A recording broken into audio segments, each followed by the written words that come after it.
हा रस्ता म्हणजे आपला हायवे रस्ता आहे, 3-4 राज्यामध्ये जाणारा रस्ता आहे आणि त्यातल्या त्यात मुंबईकडे जाणारी जी प्रमुख ट्रॅफिक आहे तो रस्ता आहे. आता हा वरचा रस्ता सुरू झाल्यामुळे या रस्त्याचा आता कामाला सुरुवात होणार झालेली आहे.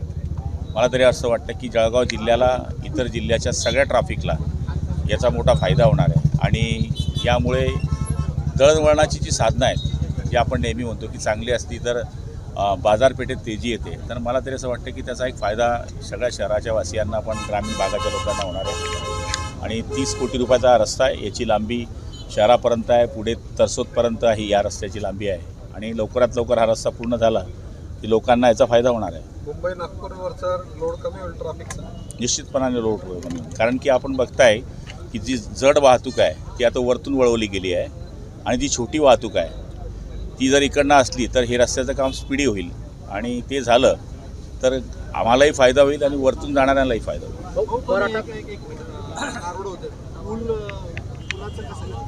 पर्यायी पूल तर सुरू आहे ना काम, तिकडच्या बाजूला पुलाचं काम सुरू आहे आणि याचं स्ट्रक्चर आपण करू. जर याला वाटलं दुरुस्ती करण्याकरता गरज आहे का किंवा काही इतर काम करण्याची गरज आहे ते पण तपासून पाहू.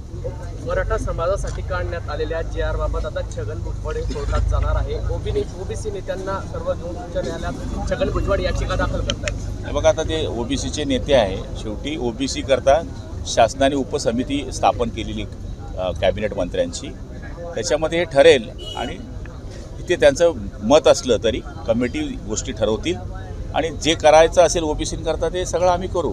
मुख्यमंत्री म्हणतात की सरसकट नव्हे, ज्यांच्या नोंदण्या देतील त्यांना ते संपला. मुख्यमंत्री बोलले विषय संपला ना, शेवटी त्यांचं बोलणं महत्त्वाचं आहे. सरकारची भूमिका ओबीसी विरोधी असं विजय वडेट्टीवार म्हणतायत.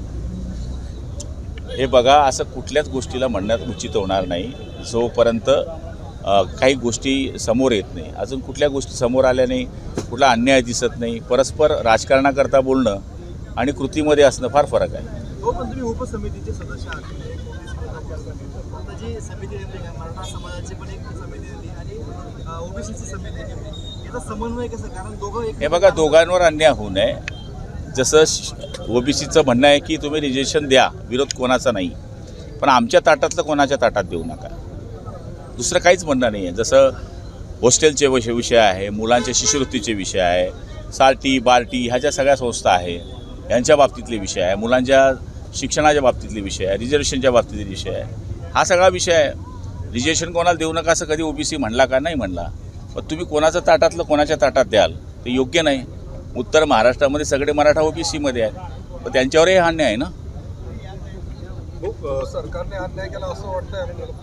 सरकारने या गोष्टीला हे बघा, सरकारने निर्णय घेतला आहे तो आमच्या सरकारने घेतल्यामुळे आम्ही म्हणू शकत नाही हा अन्याय आहे. हा बिलकुल अन्याय नाही आहे.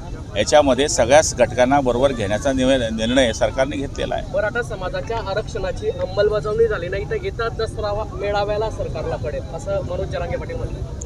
मला माहीत नाही ते जरांगेंचा विषय.